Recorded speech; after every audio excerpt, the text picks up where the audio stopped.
Welcome to Get Paid for Your Pad, the definitive show on Airbnb hosting, featuring the best advice on how to maximize profits from your Airbnb listing, as well as real-life experiences from Airbnb hosts all over the world. Welcome. We are your hosts, Josefa Kapadia and Jasper Rivers. Get paid for your pad. Get paid for your pad. Get paid for your pad. Get paid for your pad. Get paid for your pad. Get paid for your pad. Welcome back, everybody. Episode 91 of Get Paid for Your Pad. And today I have Fabian Dittrich on the show. And Fabian has a really interesting life. Just like me, he tends to travel quite a lot. He's what they call a digital nomad. And I've also met him at a digital nomad conference in Bangkok a few months ago, where we were actually both speaking. So I'm very excited to have Fabian on the show. I think we're going to have an awesome conversation. So Fabian, welcome to the show. Hi, Jasper. Thanks for having me. Pleasure to be on the podcast. How's it going? Where are you at the moment? I am in my flat and standing in what I call the office on the Airbnb listing. I just came back to Germany. I spent the last 6 months traveling in the Land Rover in Morocco and Senegal and Spain and France. And the rest of the time I spent in Airbnb in Brazil, Peru, and Colombia. So it was a mix of being hosted by Airbnb places and half of the time being in the Land Rover traveling through different countries. So how long have you been traveling? Well, I'm 35 now, and I started traveling with 20. So in the last 15 years, I was basically 6 months per year traveling or living abroad. So you spend 6 months per year at home in Berlin, and then the other 6 months of the year you travel.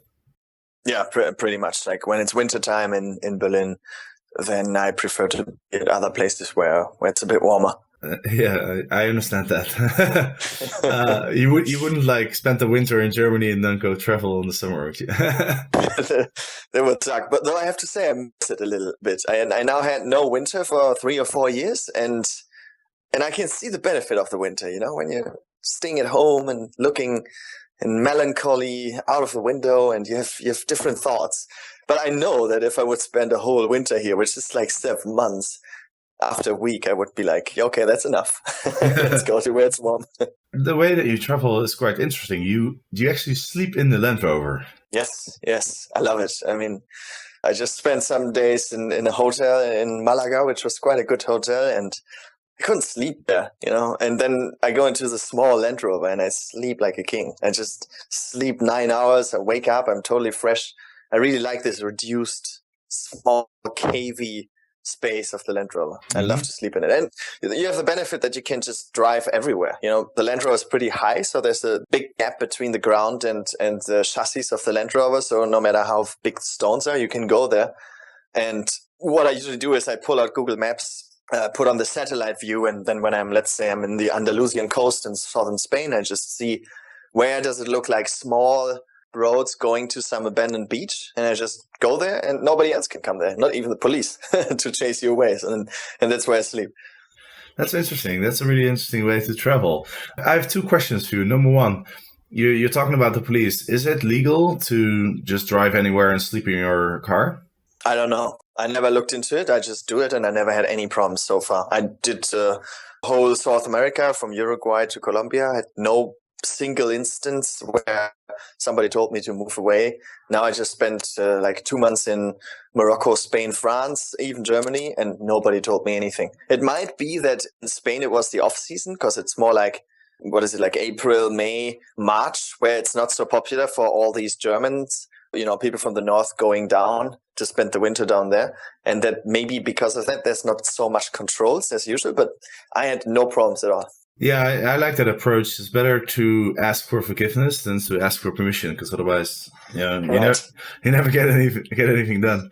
I think the main difference is that when you have camping van, it's usually these big, white, rectangular boxes, right? And everybody knows that this is a camping van where you sleep in. If you have a Land Rover, it just looks like a military Jeep, and it just has an extension on the roof, which you could use for sleeping, but it doesn't look like a real camping van. But you actually have a built-in bed in the roof? Yeah, it's an extension that you can put on the roof and you can extend and then you can sleep in it. That's pretty awesome. My second question that I have for you is, I love the idea of sleeping out kind of like anywhere in nature and kind of like outside. But the only thing that would worry me is if it's really hot. Like, do you have some sort of air conditioning in your Land Rover or? No, I mean, when you're driving, I always have all the windows open, so there's enough of airflow so that you're not hot. Then usually at night, it's usually not hot, at least not in Europe. If you go to Senegal, it might be. But the good thing, when you extend this roof tent, then you can't see the outside and the outside can't look into. But you can open some zippers, and then the only barrier between you and the outside world is a mosquito net. So that means wind passes through. Okay. So you're lying in your bed, but the wind is passing through on top of you, and that creates a nice airflow so that it's never really too hot.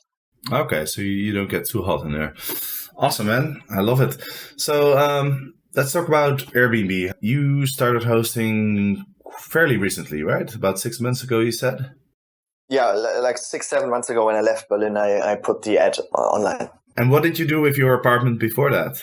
Oh, before I lived in it. And the last time I left for like 6-7 months, I just rented it to one single person.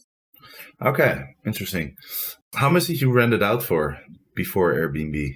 It's quite a big apartment. It has 110 square meters, 3 rooms. One of it is an office, and it can easily fit 6 people in terms of beds, sleeping couches, and mattresses. So the normal rent for this is 980 euros, or I think with everything included, it's maybe 1,050. And I just rented it for that price because it was a friend and I had the trust that the apartment is going to be okay. So I didn't make any money with it. I also didn't lose any money with it. And yeah, that changed when I used Airbnb. So you're making about 1,000 euros, which sounds like a steal for a 110 square meter apartment in Berlin. But I guess you're doing your friend a favor. You know that there's someone in there that you trust. And so when you started doing Airbnb, did you make a lot more?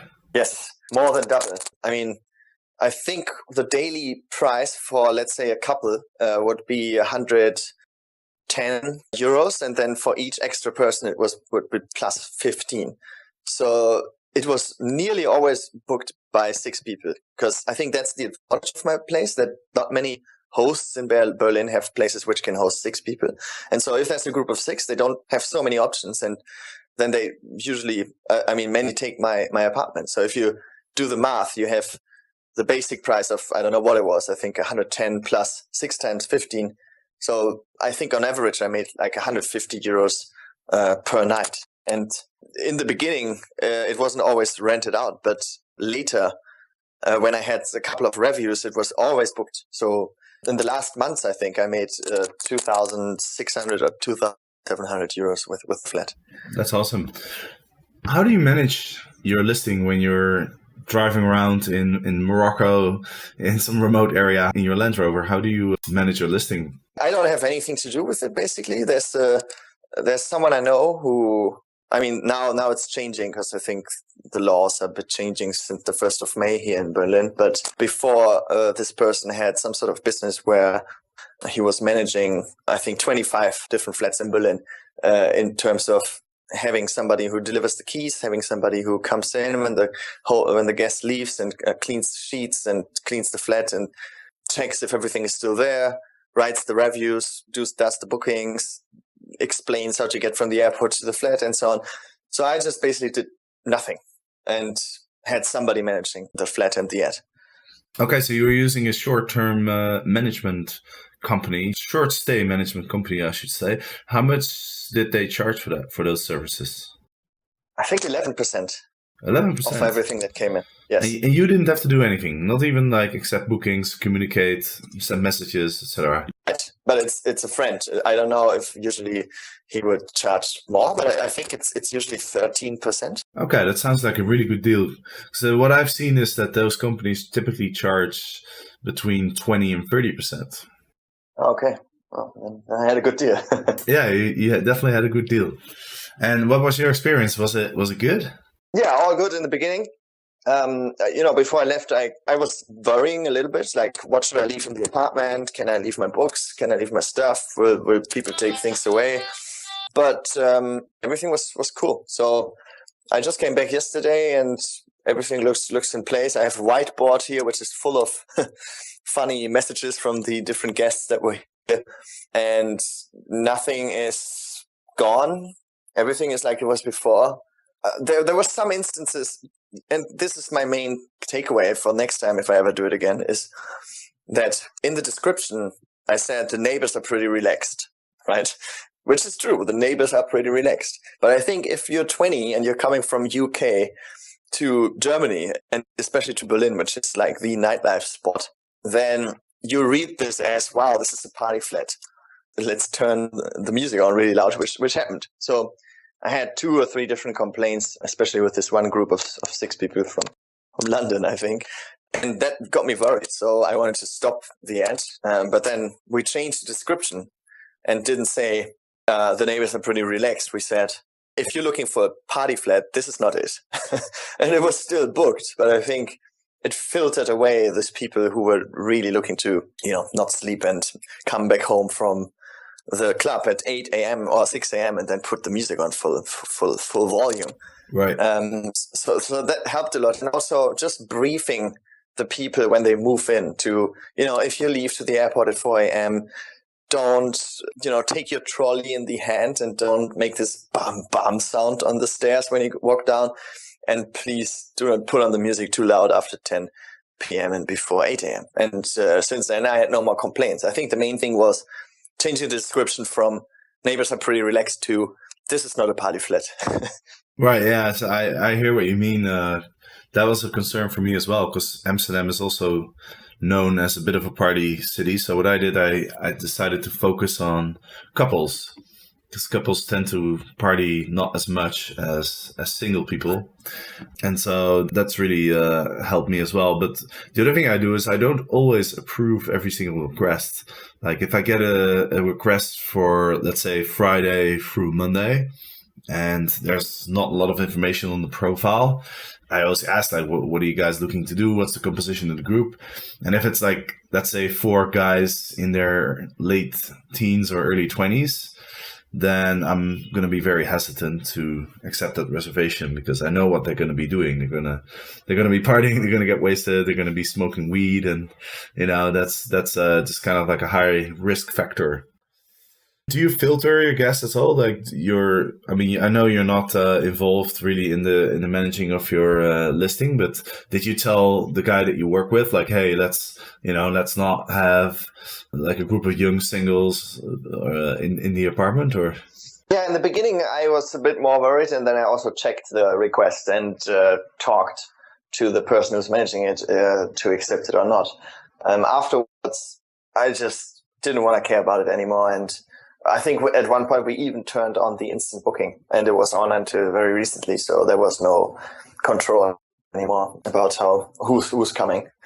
But I think we then just did a good job on briefing the people when they moved in, and I think we up front, if it was these kind of groups, we would tell them, hey, the neighbors have the number of this person, so they will inform us in case that it's too loud. And yeah, in 2 instances, this person who's managing the flat had to call the guys living in here. But that was all back in the days when the description still said the neighbors are really relaxed. So I think that changed recently. what's going on in Berlin? I know there's been a lot of talk about Airbnb in Berlin. I know there's a lot of people saying that it increases the rent for the local people. So a lot of people are kind of against Airbnb in Berlin. What's your thoughts on that situation? I mean, the arguments make sense. It brings down the hotel industry. It might, but I also think it has to happen. The idea just makes sense. If I have a car and I drive in it 500 kilometers and there's 5 seats and I just use one, it makes sense to put other people in the car and share it.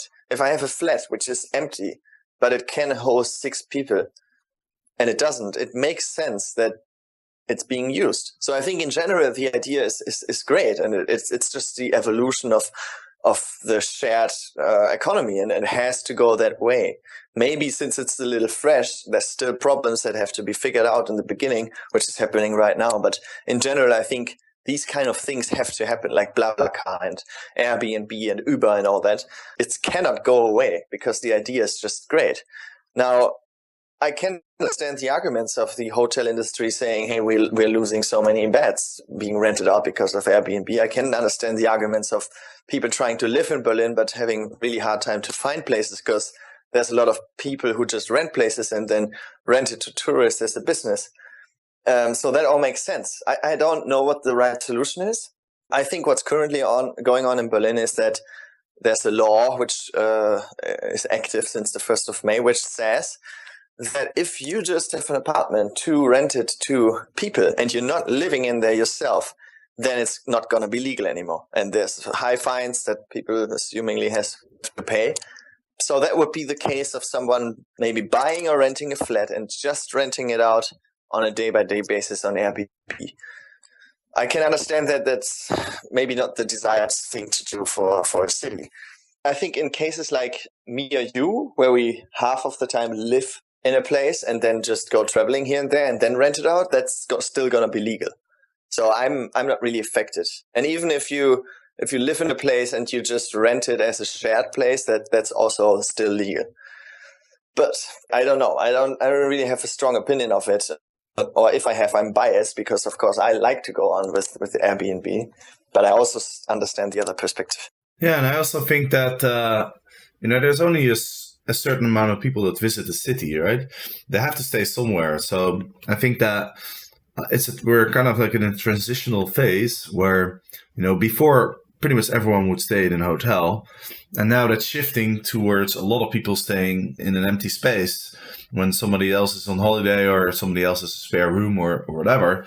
And I think that's a more efficient way to use resources. Like you said, there's no point having an empty space.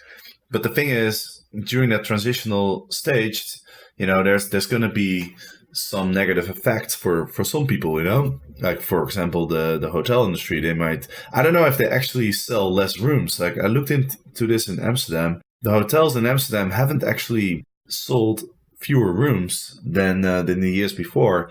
So I'm suspecting that Airbnb is actually creating a little extra demand where people travel because they can stay in an Airbnb. There must be a bunch of people who just don't want to stay in a hotel, I guess. But in theory, you would say, okay, well, we just need fewer hotels then, because some of the people aren't going to stay in the hotels. They're going to stay in the Airbnbs. Yeah, it's a bit like, for making the internet illegal to keep on alive the radio or TV industry. Things just get disrupted if there's something better coming along. And on the long term, I don't think it can be forbidden. It's just a good idea. It has to happen some way or another. And I think it's just the transitional phase where sooner or later we find rules which are pleasant for everyone. I mean, also if you look at the experience of staying in a hotel or staying in a flat, it's just so much better to stay in a flat. You experience the city so much more like a local rather than, you have to go shopping, you go to the supermarkets, you do stuff that people that will actually live in Berlin do. And then you get a way more profound and better and more real reality experiences than when you're in a hotel where you always get your breakfast and, where you don't really have to think for yourself. And I think that's great. So I think Airbnb is a great invention. I agree. Let's talk about your experiences as a Airbnb user, because you mentioned you've stayed at many different Airbnb spots. Yes. What's your experience as a guest, and what are some of the things that you think the Airbnb hosts can do better? In general, I had just a really great time. I mean, in the last 6 months, I probably stayed in 20 different places, 30 different places, in Peru, in Lima, in Rio de Janeiro. I rented 2 places for each a month. So I was basically living there 1 month here, 1 month there. I was in Colombia, in Bogota, in Medellin, and everywhere I used Airbnb, everywhere. Even in Spain, France. So I stayed 3 months in Airbnb places in the last 6 months. And it was all the way good. I had amazing places. In Rio de Janeiro, I had a place with 3 rooms, which is very similar to my place here, with hammocks and everything I needed, like even water spender with like 20 liters of water, so because you can't drink the water from the tap there. And since they had a lot of visitors, everything you needed in terms of guidebooks and was great. And the person who opened the door, she explained me everything and what I could do. It was really a bit too much already, Sometimes I'm more on the side, like I want to explore these things myself. Don't tell me everything I have to do. But in general, it was great. Great places, okay prices, and yeah, just perfect. Just much better than going on Booking.com and finding hotels and checking in and showing my passport and all these logistics that are involved with that. It's just very easy on Airbnb. I never had to wait for a host. I was feeling really free in terms of, since I was 2 months in Rio, I obviously also met people and made friends, and I could invite people to have dinner at my place and cooking together. It was just like living then, having my own place for a short time. So is there anything that you've noticed over while you were staying at these Airbnbs, like some things that they could do better, or some advice for Airbnb hosts? Could also be some things that you noticed that somebody did really well. Well, one thing that I, for example, look for is not having any noise. I don't really like noise in the beginning. And another thing is I really like it dark at night, and I don't like too much waking up when it's bright, or let's say it gets bright, then I wake up no matter what time it's, even if it gets bright at 6. So it would be more like a recommendation for Airbnb and how it displays the ads. Like it would be great if you could add this kind of information in some sort of drop down, like I'm looking for a place which is very calm, or where the bedroom is dark, these kind of things, because that in my case has a major effect on the quality of my sleep. Other than that, just going through here, I had so many places. I even I'm looking now, Ilha Grande, that's a small island in Brazil. When I came to this place, it was paradise. The host told me the key is below the doormat, and you have to go to the main harbor and then walk through the jungle for 4 hours. Or you can take a boat. So we took the boat, and we had a whole beach for ourselves and a little house on the mountain. So we were overlooking the beach. There was nobody else. We didn't see a single person. And we stayed in this small wood house right at the beach in paradise for a couple of days. Picking up the key from the doormat. That was fun. Yeah, there was. Then now I see another place here in Cartagena, that was a nudist camp. It was a tent in a nudist camp, which I didn't know before, but it was still pretty fun, like a white Indian tent, like a round tent, also great ambience. And yeah, so all the places I'm looking at, they were all good. And I don't book places which have no reviews, which is bad, because if everybody would do that, no place would ever be booked. But I usually check if they already have reviews and what the quality of the reviews is, and then I book it. And I guess that's the way to be on the safe side. So that's the main thing that you look at. You look at the reviews, probably look at some pictures. But what about the nude camp? Like, you didn't know that it was a nudist camp? Like, that wasn't mentioned in the description, or? Well, it was a Spanish ad, and I speak Spanish, but this word I have never heard before. I can't remember what they said. I think it was, they used the word naturista. So that means like naturalists. And I would have expected nudista, which means like nude people. So naturalista apparently is the word in Spain to say that this is a nude place.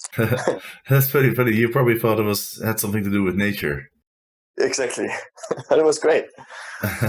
That's pretty fun. So what are your plans now? Are you going to stay in Berlin for a while, or? Yeah, I'm going to stay in Berlin for like 6 months.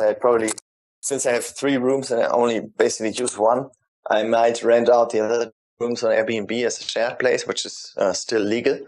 Also, not so much because of the money. It's also just because of meeting people.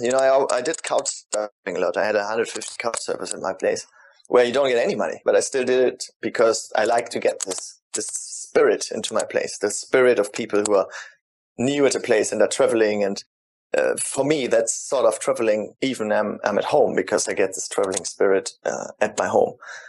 So I think I keep on doing that. And I have the Land Rover in my backyard. So on Thursday, I take it to the workshop. It's a bit broken at the moment. You can only start it when you push it. And then I want to spend, let's say, three days a week on the weekend in nature. There's great nature areas here around Berlin, lakes and forests. And I'm so used to it. I was making a campfire every day for a month now and grilling my food in nature with no people. And it's quite hard to just be at a place now. So I plan on keeping doing that, and at least until the winter comes, and then see what happens. Awesome. And how do you support yourself while you're traveling?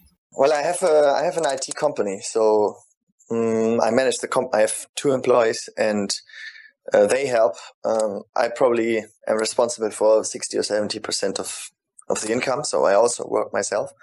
But I work from the Land Rover. I have internet everywhere. And I was just in Morocco. For $3, I bought a prepaid SIM card. For $5, I charged 4 gigabytes of data on it. So for $8, I had internet for a month, and I could do Skype calls and whatever I have to do for my business from wherever I was, even from the desert sometimes. And it was no problem. I had the same experience in all South America and in Thailand, where I was, and you recently, and everywhere the internet is so good and getting better and better. Even in Senegal, I was walking around in the city in Dakar and having a Skype call with my mobile phone on the prepaid $2 SIM card. So it's getting better and better in the last years. And basically I can work from anywhere. So, I can wake up in the Land Rover at some beach, do some work for an hour, respond to emails, drive, make a lunch break, do some work meanwhile, and just living like that and working about 3 to, something between 1 and 4 hours per day. Awesome, man. Well, it sounds like you're living the life. Basically, it's not bad. And I agree. Like, the internet's really getting a lot better. I was in Raja Ampat a couple months ago, which is a really remote place in Indonesia near the island of Iranjaya, and I was very surprised that I actually was able to send emails. I was able to, use my Airbnb app on the phone. Just because they had this one telecommunications tower on the small island, and this is really in the middle of nowhere. You almost can't get much more remote than that.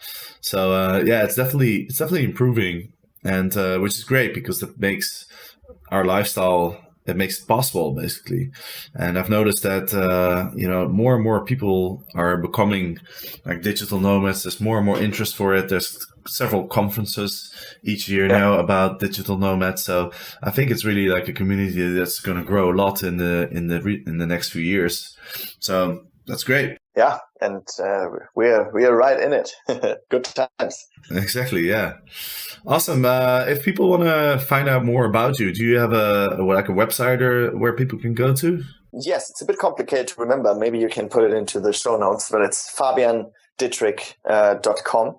That's my personal brand webpage. And then we did also a trip through South America with a Jeep through all countries in South America, managing our company from the road, and made a video documentary about it. And that's startupdiaries.org. So it's fabiandittrich.com. So it's FabianDittrich.com. That's it. And then the other one is startupdiaries.com. .org. Okay, good. Yeah. All right. Well, I'll definitely put that in the show notes. So I think that's really interesting what you're doing. So I'm sure a lot of people want to go and check that out. Anyway, thanks for being on the show. I really enjoyed our conversation, and good luck with your Land Rover and all your adventures and experiences. And and hopefully we'll cross paths in the future another time. Yeah, let me know, Jasper, if you're ever in Berlin. You can always crush at my couch. Just send me booking an Airbnb. Just kidding. you get it for free. And yeah, thanks for being on your show, and have a good day, man. All right, Fabian, thank you very much. And for all the listeners out there, thanks for listening. The last few weeks it's been a little bit challenging to record these episodes. So I had to skip a couple of weeks, but in the next few weeks, you can expect another episode every Monday. So we'll see you then. Get paid for your pet. Get paid for your pet. Get paid for your pet. Get paid for your pet. Get paid for your pet. Get paid for your pet.